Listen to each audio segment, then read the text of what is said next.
মঙ্গলবার থেকে শুরু হয়েছে প্রার্থী মনোনয়ন ফর্ম। এটি চলবে আগামী এক সপ্তাহ পর্যন্ত, অর্থাৎ দুদিন পেরিয়ে গেছে।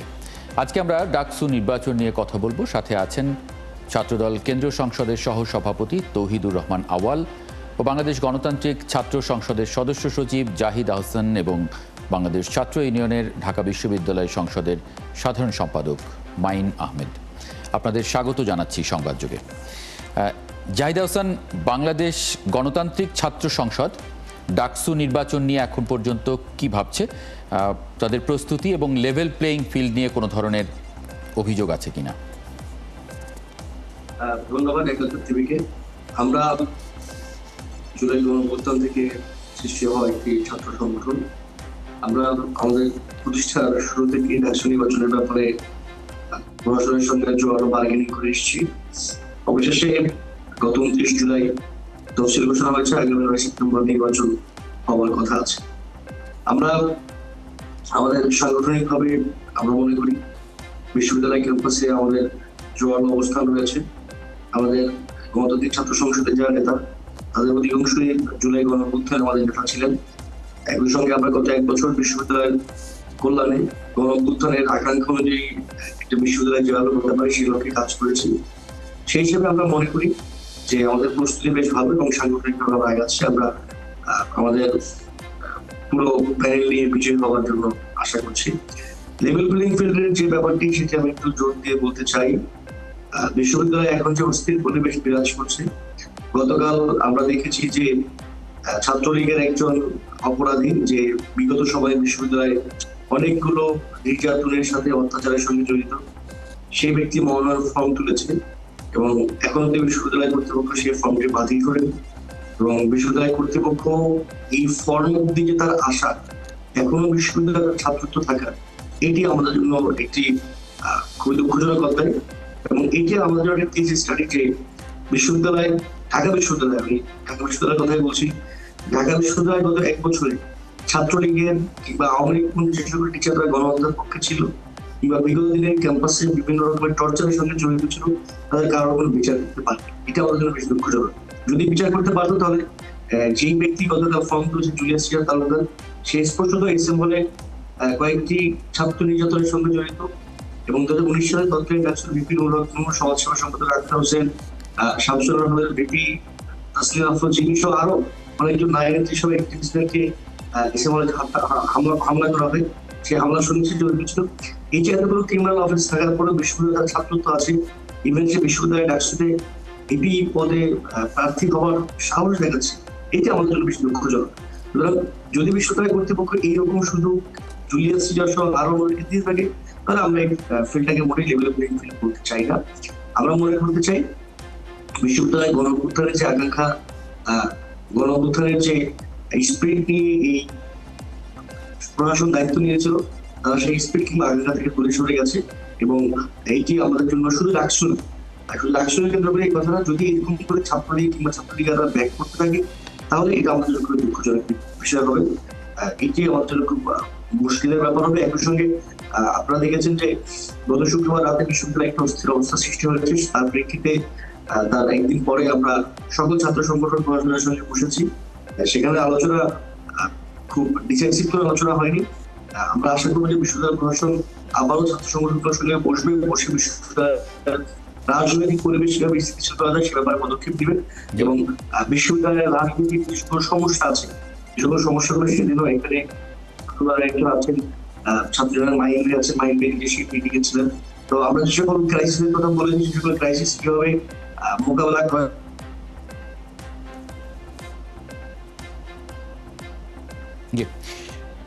এবং আমরা এগুলো সমাধানের পথে আগাবো।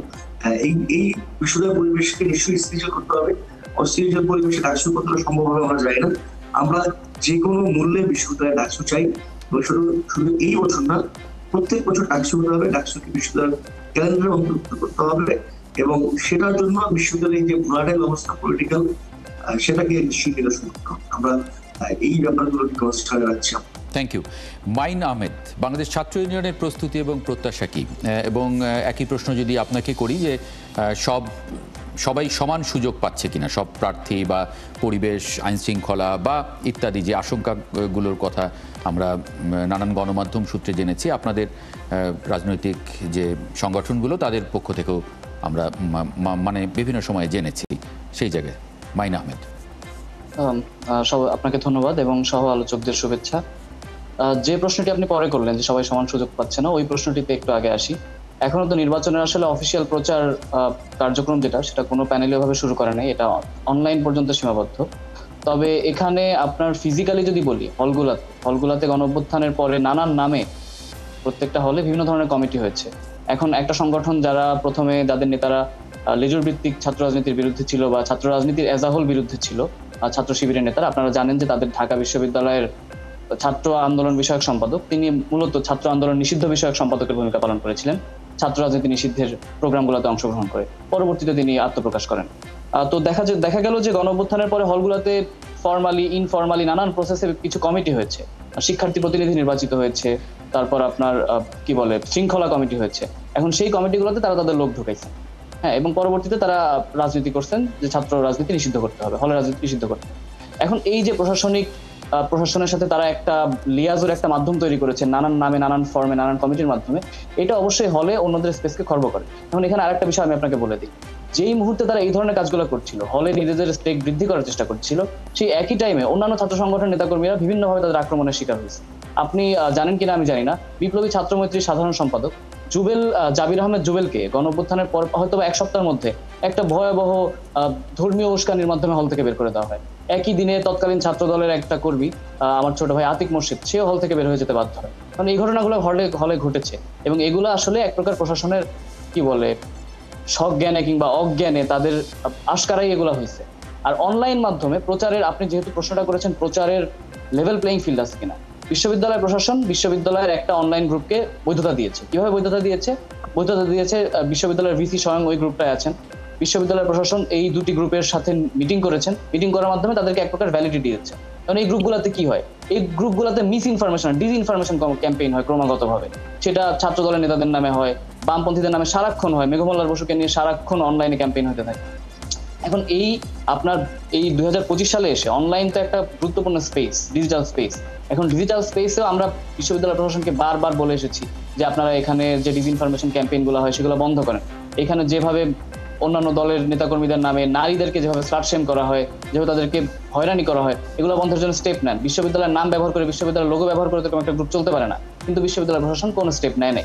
যেভাবে আমার মাঠের সহযোদ্ধা জাহিদ হাসান যেটা বললেন যে বিশ্ববিদ্যালয় প্রশাসন আমাদের সাথে মিটিং করেছে, কোনো ডিসাইসিভ সিদ্ধান্ত নিতে পারেনি, এই একই গল্প গণঅভ্যুত্থানের পর থেকে প্রত্যেকটা মিটিং এ হয়ে আসছে।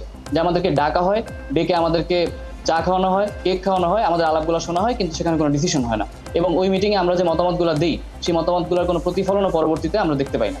এইভাবে তো আসলে বিশ্ববিদ্যালয় প্রশাসন লেভেল প্লেইং ফিল্ড নিশ্চিত করতে পারবে না। আরো একটা বিষয় হচ্ছে, বিশ্ববিদ্যালয় প্রশাসন যখন ভিসি এবং প্রক্টর নিযুক্ত হয়, তখন আমরা দেখেছি যে কিভাবে নির্দিষ্ট দুই একটি ছাত্র সংগঠন নেতাকর্মীদের প্রোটোকলে তারা চলেছেন। তাই প্রশাসন যদি নিউট্রাল না হইতে পারে, প্রশাসন যদি বায়াসড অ্যাক্ট করে, তাহলে তো আসলে একটা নির্বাচনের লেভেল প্লেইং ফিল্ড নিশ্চিত করা সম্ভব না। তবে আমরা এখন আশাবাদী, এতগুলো অভিযোগ এবং লেভেল প্লেইং ফিল্ড যদি তৈরি না হয়, সেক্ষেত্রে বাংলাদেশ ছাত্র ইউনিয়ন এই নির্বাচনের বিষয়ে আসলে কোনো সিদ্ধান্তে আসবে কিনা? নির্বাচনের বিষয়ে আমরা পজিটিভ। আমরা এখনো বিশ্বাস করি যে নির্বাচনের আগে, ধরেন যখন প্রচার শুরু হবে তার আগে প্রশাসন এই প্রবলেমগুলো সলভ করে ফেলবে। কিন্তু এটাও এটা ছাত্ররা আসলে এই প্রবলেমগুলো রিয়েলাইজ করছে। এখন আমরা এটা আশা করি আমরা জানাতে সক্ষম হয়েছি ছাত্রদেরকে যে এই প্রবলেমগুলো বিশ্ববিদ্যালয়ে এক্সিস্ট করে। এখন ছাত্ররা নিশ্চয়ই এটার ভিত্তিতে তাদের সিদ্ধান্তগুলো নেবেন যে তারা আসলে কোন পক্ষে ভোটটা দিবেন। ক্ষমতার পক্ষে যারা আছে তারা, নাকি যারা প্রতিনিয়ত ক্ষমতার বিপক্ষে ব্যাটেল করে এসেছেন আওয়ামী লীগের আমলে এবং এখনো করে যাচ্ছে। তৌহিদুর রহমান আওয়াল, আমরা মনোনয়ন ফর্ম বিতরণ শুরু হয়েছে, 2 দিন হয়ে গেল। গণমাধ্যমে আমি দেখেছি যে শোনা যাচ্ছে যে এখনো চূড়ান্ত হয়নি বাংলাদেশ জাতীয়তাবাদী ছাত্র দলের নির্বাচনী প্যানেল, এবং এ নিয়ে নেতাকর্মীদের মধ্যেও বিভ্রান্তি আছে, বিশ্ববিদ্যালয়ের নেতাকর্মীদের মধ্যেও। এটা নিয়ে আসলে কি বলবেন আপনি? ধন্যবাদ আপনাকে। ডাকসু হচ্ছে দ্বিতীয় সংসদ বলা হয়। প্রথম সংসদ যদি পার্লামেন্ট হয়, সেই পার্লামেন্টে সাধারণ মানুষজন গণ অভ্যুত্থানে 24-এর গণ অভ্যুত্থানের মাধ্যমে আওয়ামী লীগকে বিতাড়িত করেছে, ফ্যাসিস্ট লীগকে, আর ছাত্রলীগ নিষিদ্ধ হয়েছে। কিন্তু সেই নিষিদ্ধ ছাত্রলীগের ব্যক্তিটি প্রথম যখন ডাকসুর ফর্ম কিনে তারপরে মনোনয়ন প্রত্যাশী হয়, এটি হলো আমাদের জন্য অত্যন্ত হৃদয় বিগতারক। আর ছাত্রদল সবসময় একটা প্রকাশ্য সংগঠন। 18টি হলের ছাত্রদলের কমিটি দেওয়ার পর আপনি দেখেছেন যে কি ধরনের কর্মকাণ্ড পরিচালিত হয়েছে। তো সেই জায়গা থেকে আমরা এই বিষয়গুলোতে যথেষ্ট আন্তরিক। আমাদের কেন্দ্রীয় ছাত্র দলের সভাপতি সাধারণ সম্পাদক এবং ঢাকা বিশ্ববিদ্যালয়ের সভাপতি সাধারণ সম্পাদক তারা কিন্তু গিয়েছিলেন, কথা বলেছেন, 21টি ছাত্র সংগঠনের প্রতিনিধিরা ছিল। সেই জায়গা থেকে কিন্তু আপনি দেখেছেন কি ধরনের আলোচনা হয়েছে, কি হয়েছে বা আপনারা শুনেছেন। সেই জায়গায় বাংলাদেশ জাতীয়তাবাদী ছাত্র দল তো একটা মহাসমুদ্র। সেই জায়গায় হচ্ছে যে আপনার আমাদের প্যানেল ফিক্স করা, এগুলো হচ্ছে আমাদের এখানে নেতৃত্বের প্রতিযোগিতা।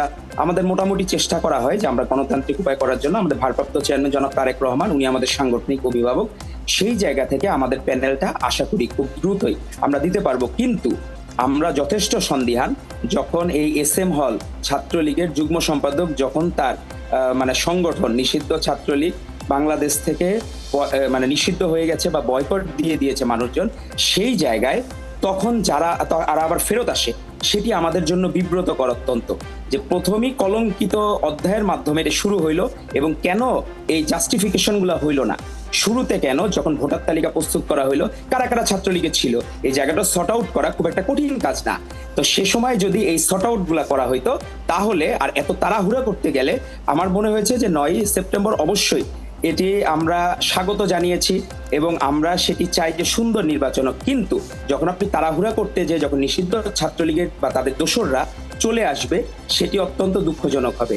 আর বাকি প্যানেলগুলোর ক্ষেত্রেও আপনি দেখবেন যে বাকিরাও কিন্তু এখন উল্লেখযোগ্য পরিমাণে কেউ আজকে পর্যন্ত 7 জন ভিপির জন্য ফর্ম কিনেছে, কিন্তু এর মধ্যে কেউ কোনো মানে সংগঠনের না বা মানে এরা নিরপেক্ষ নিউট্রাল গ্রাউন্ডে ইলেকশন করবে। তো এটাও একটা উৎসাহের বিষয় যে সাধারণ যারা মানে এই বৃহৎ দল মানে ছাত্র দলের বাইরেও যারা এই ফর্মগুলো কিনতেছে তাদেরকে আমরা স্বাগত জানাই। কিন্তু আমরা কি সুন্দর ইলেকশনের জন্য, কারণ যখন এই 19 সালে নির্বাচন হয়েছিল অধিকাংশই কিন্তু গোলাম রাব্বানির মতো কলঙ্কিত অধ্যায় হচ্ছে যে সেখানে নুরুর সাথে ভিপি নুরুর সাথে জিএস ছিল হলো গোলাম রাব্বানি, সেটি আমাদের কলঙ্কিত অধ্যায়। সাদ্দাম ছিল এজিএস। তো সেই কলঙ্কিত অধ্যায় থেকে, এই ট্রমা থেকে বের হয়ে আসার আগে আমরা আরেকটা ট্রমার মধ্যে পড়ে গেলাম যে জুলিয়াস সিজার তখন ফর্ম কিনে ফেললো। তো এইটা আমার মনে হয় যে এরা যদি আবার পুনর্বাসন করার চেষ্টা করে, যে ছাত্রলীগ যারা করতো বা করেছে তারা দেখা গেল এদেরকে ভোট দিয়ে বা বিভিন্ন ভাবে তাদেরকে আনার চেষ্টা করবে। আমরা বলি না যে টুপ করে হাসিনা ঢুকে পড়বে, তো সেরকম টুপ করে যদি ছাত্রলীগের এরা ডাকসুতে ঢুকে পড়ে তো এটি খুব কলঙ্কিত অধ্যায় হবে। তো আমরা নির্বাচন কমিশনারের কাছে অনুরোধ করব এবং নির্বাচন পরিচালনা কমিটির সাথে অনুরোধ করব দ্রুত যারা ছাত্রলীগ করেছে, সরাসরি ছাত্রলীগে পোস্টেড ছিল, তাদেরকে সর্ট আউট করে দ্রুত এখান থেকে বাদ দিতে হবে এবং তাদেরকে, যেহেতু তার সংগঠন নিষিদ্ধ হয়েছে, তাদেরকেও পানিশমেন্টের আওতায় আনতে হবে। তাহলে একটি সুষ্ঠু নির্বাচন সম্ভব, সুন্দর নির্বাচন সম্ভব।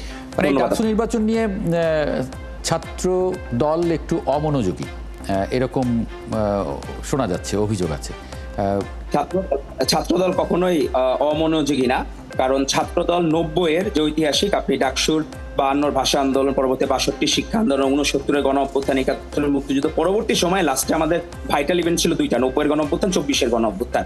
90-এর গণ অভ্যুত্থানে আমাদের জন্য সবচেয়ে আকর্ষণীয় অধ্যায় ছিল যে ডাকসু ছিল আমাদের আকর্ষণীয় অধ্যায়। তো সেই জায়গা থেকে আমরা যখন এগুলো আমাদের অস্তিত্বের বিষয়, ঐতিহ্যের বিষয়, গর্বের বিষয়, তো আমরা কখনোই অমনোযোগী না, আমরা অত্যন্ত মনোযোগী। কিন্তু যখন এই মব সৃষ্টি হয়, কারণ আপনি দেখবেন যারা হলে ছিল বিভিন্নভাবে তারা ছাত্রলীগের সাথে কোনো না কোনোভাবে অ্যাটাচ ছিল, তারাই এই মবগুলোতে ইন্ধন দিচ্ছে কিনা এটি একটা বিষয়। কারণ আপনি যখন বলবেন যে এই জায়গাগুলোতে আমি রাজনীতি চাচ্ছি না বা এই হলগুলোতে কেন কমিটি দেওয়া হলো, তখন আপনার এদের ব্যাকগ্রাউন্ড চেক করা উচিত ছিল যে তারা কোন ব্যাকগ্রাউন্ড থেকে এসেছে। কারণ এরাই এই মানুষগুলা কিন্তু হলে থাকার জন্য অনেকেই অনেক সময় তারা আমাদের ভাইয়েরা যারা ভাতৃপ্রতিম সংগঠনের, কিন্তু এদেরকে তো খুব সহজে চেনা যায়। আমি নিজেও ঢাকা বিশ্ববিদ্যালয়ের ছাত্র, আমি হলে থাকতাম, সুতরাং মানে এদেরকে চেনা যায় কারা কোন দল করতো, কারা কমিটিতে ছিল, এটা খুব সহজ, খুব কঠিন না। কিন্তু আমার প্রশ্ন হচ্ছে যে আপনারা কি এখনো এই মানে ছাত্রলীগের এই বিষয়টা নিয়েই আছেন নাকি মাইন আহমেদ যেরকম অনেকগুলো প্রসঙ্গ, কর্মপরিকল্পনা আছে, বৃহৎ ছাত্র সংগঠন আমাদের জন্য একটা আনন্দের উৎসবের বিষয়। এটা যদি আমি সেকেন্ড পার্লামেন্টে আমরা উইন করার জন্য, আমরা তো সবসময় ছাত্রদল আমরা উইন কন্ডিশনে সবসময় এবং সর্ববৃহৎ ছাত্র সংগঠন, তো আমরা কেন অমনোযোগী হব? এটি আমাদের অত্যন্ত গুরুত্ব দিয়ে আমরা বিবেচনা করছি। এবং জি, অনেক ধন্যবাদ তৌহিদুর রহমান, মাইন আহমেদ এবং জাহিদা হোসেন, আপনাদের যুক্ত হওয়ার জন্য আজকে সংবাদ যোগে। এ ছিল আজকের সংবাদ যোগে। আগামীকাল ঠিক রাত 10টায় আবারও দেখা হবে নতুন কোনো বিষয় এবং তার বিশ্লেষণ নিয়ে। ৭১-এর সঙ্গেই থাকুন।